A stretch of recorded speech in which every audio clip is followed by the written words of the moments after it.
What's up guys, how you all doing? Cosmic Carry here. Today I'm going to be rolling out in my Kranvagn latest addition to my tier 10 collection. This is the Swedish tier 10 heavy autoloader, part of 3 heavy autoloaders that you can currently get in game, which are the T57, AMX 50B, the French one, and the Kranvagn, of course. And what do I think of this tank?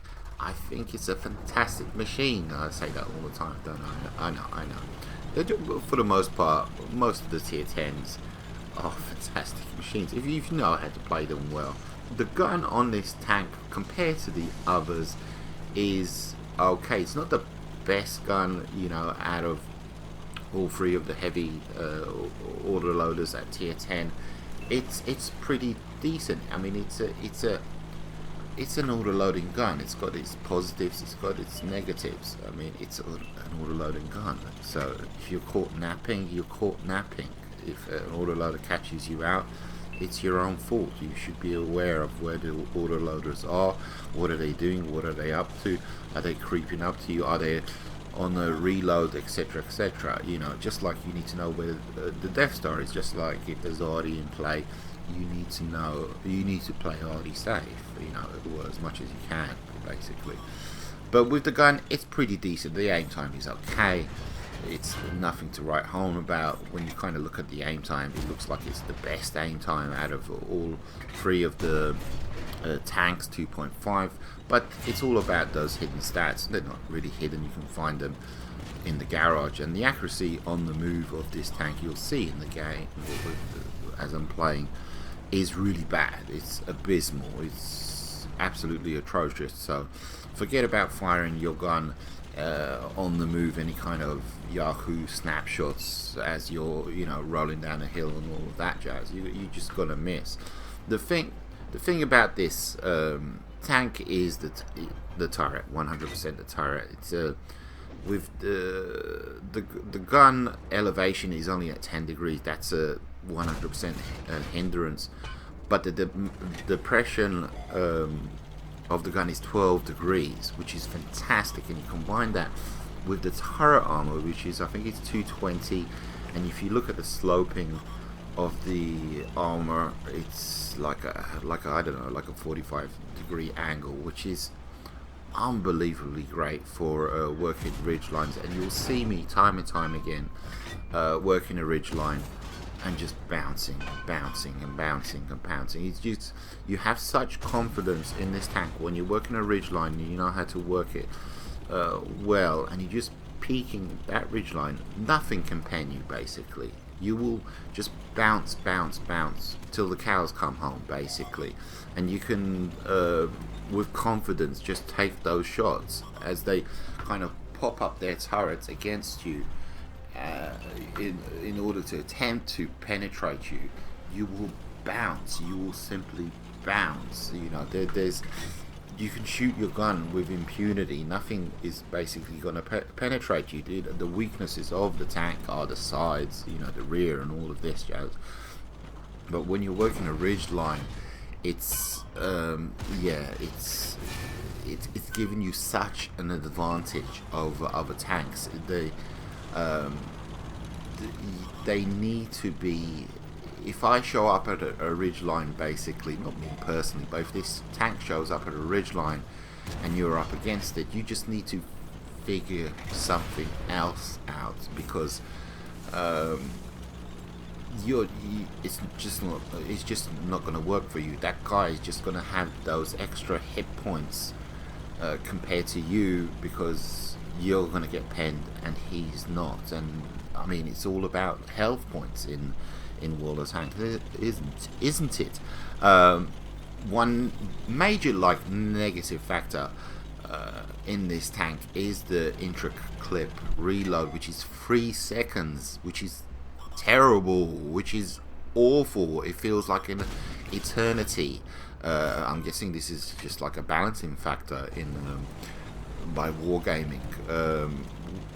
3 seconds is a bloody long time if you want to unload an entire clip, and you need to seriously consider what's going to happen between you unloading that first shell, that second shell, third shell, fourth, because it's gonna take you, what is it, 12 seconds, etc., etc., from start to finish, and in that time, they can reload. They can reload. You look at, what are you unloading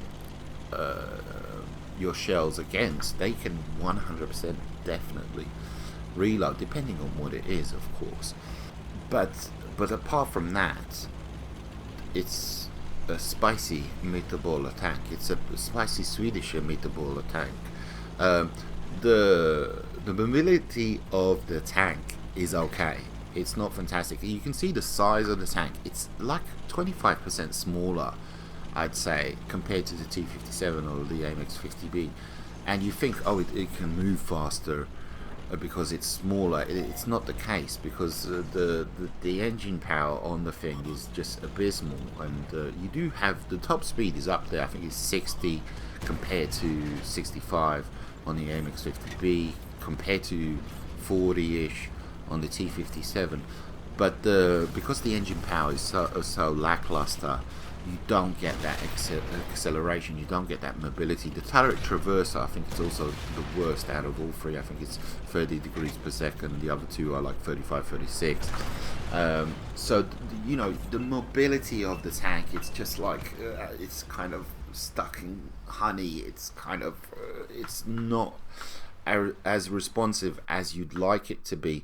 But it is what it is, and you have to work with it, 100%. And you do have a smaller, what is it called, a smaller profile compared to the other tanks. So there is that. Again, this is, I'm presuming, wargaming, just balancing the machine, because it's the turret basically is so OP.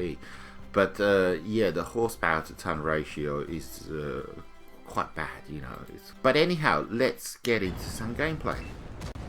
Okay, so we're on a Mountain Pass, or Amazon, whatever you want to call it, the war variant of Mountain Pass, and we're working the ridge line here in the top left corner of the map. I know the compass map is on.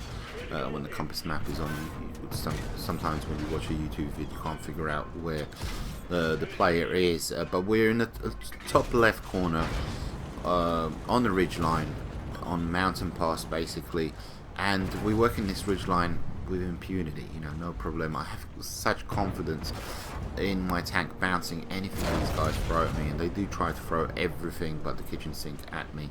One thing I forgot to mention in the intro vid is this tank does have, I think it's the worst reload out of all three of the tier 10 heavy auto loaders. It's 30 seconds. You can add food, of course, that'll reduce it by a few more seconds. The T57, I think it's around 20 second reload, 22.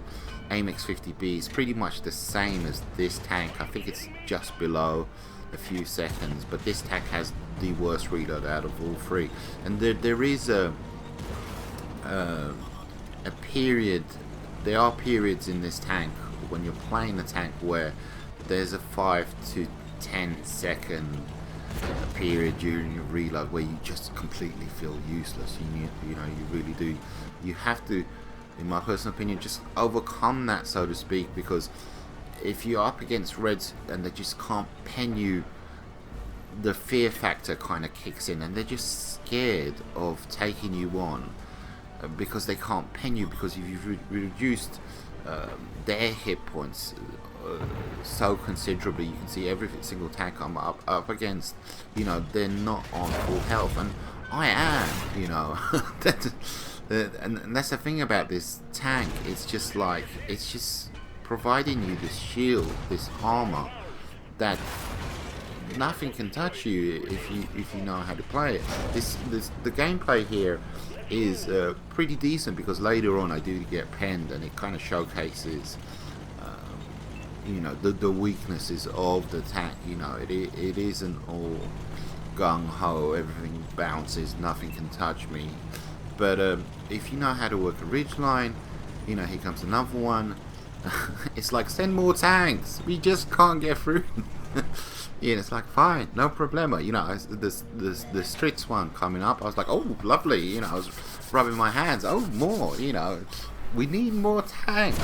Okay, you know. And here it's because the map is so dark. I can't, you know, the profiles of the dead tanks are just getting in the way. I just can't figure out where, you know, who's where, what, and all of this jazz. There's quite a few dead tanks here down below, and I don't want to waste my shots because, like I said,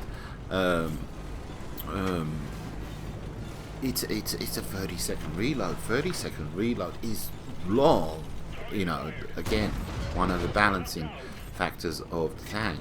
It's long. It really is long, and you could be not saying it needs to be buffed or reduced or any of that jazz. Absolutely no way. But it's just you just have to work with it. But there are periods where you're just doing bugger all, and you wish you could be helping your teammates. You wish you could be pounding the res and all of this jazz, but you can't because you're on that stupid ass long reload. And here we're gonna see, you know, I'm up against this grill, and you know, it's like you can't pen me. Well, I'm gonna say that maybe he does pen me, but now I'm out in the open. Now I'm exposing myself, you know, to the elements, to the factors. We are what you call it, we are no longer working a ridgeline, you know, and we are outnumbered. Well, we are outnumbered by one tank. It is what it is. But now I'm out in the open. Now it's different. Now it's I'm playing the game on not necessarily their terms, but I'm no longer playing the game on my terms. And you can see me. I'm trying to find a ridgeline. I'm trying to find a ridgeline, and there's a E1 out there. There's a super conch out there. I can't remember what else. A Death Star. There's a Death Star out there, and I'm trying to just make it work. I'm hoping my teammates would just stay alive long enough. Catch this Death Star napping, take him out. Super conch. E1 managed to pen me, I believe, there. So there you go. E1. From what I recall, the E1 has terrible penetration at the Tier 9 American heavy autoloader, but I think he managed to pen me. So I'm up against an E1, a super conch. I believe there's a second medium to my left as well. Yes, there is. And they're playing it smart. I'm kind of sort of exposed. I've got this boulder, but I'm definitely out of my comfort zone. You know, I'm definitely out of my comfort zone. I was scared here I was going to drop down and fall into the water. I was kind of looking behind me. You know, this is one of the newer maps, but I'm not that familiar with the nooks and crevices of this map. So I see what's happening. The super conch is taking on our medium. I don't want, you know, him to take him out. So can I help? At the same time, as I'm pulling up here, I'm going to expose my sides, you know, and I don't want to do that. And as you can see, yeah, I can't help him. And plus, they're heading down south. You know, their little encounter looks like the medium is running away from the conch. I'm trying to pen this from the front of 432. I don't manage to pen with my 2 shells. I managed to track him, looks like. And I think the super conch is going to take out the medium. Again, I'm being penned. You know, again, you know, so out of my comfort zone. I'm pulling back. I'm pulling back into this massive rock. Now this is different. This is completely different from me working a ridge line, trying to work that 12 degrees of gun depression. The super conch has now taken out the medium, but the medium has, you know, whittled him down to a one-shot, and I figure I can take him on. Hopefully, that's the only advantage that's gonna help us, you know. But at the same time, I'm just like him. I'm a one-shot. We're both one-shots.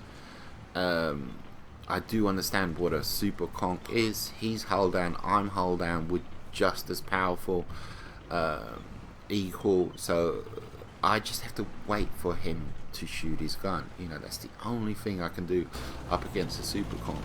I have to wait for him to fire his gun, and then I can pounce. But that's that's the only play I have. That's the only move I have. And he's gonna shoot his gun there. He shoots this gun and decides to go for it. And what happens here is a combination of things. You know, what happens here, I believe, is just it's a combination of things. It's my acceleration lets me down. My gun elevation lets me down. I let myself down. You know, I should have been maybe quicker to respond. The intricate reload of 3 seconds, that kind of let me down. And it does showcase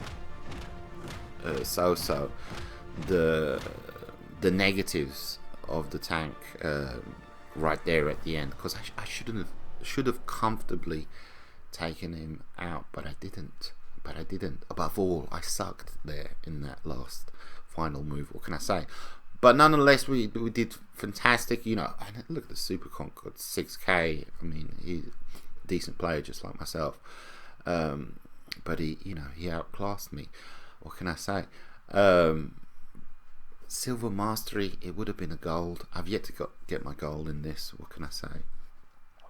But anyhow, hope you guys enjoyed. Take it easy. Adios, muchachos.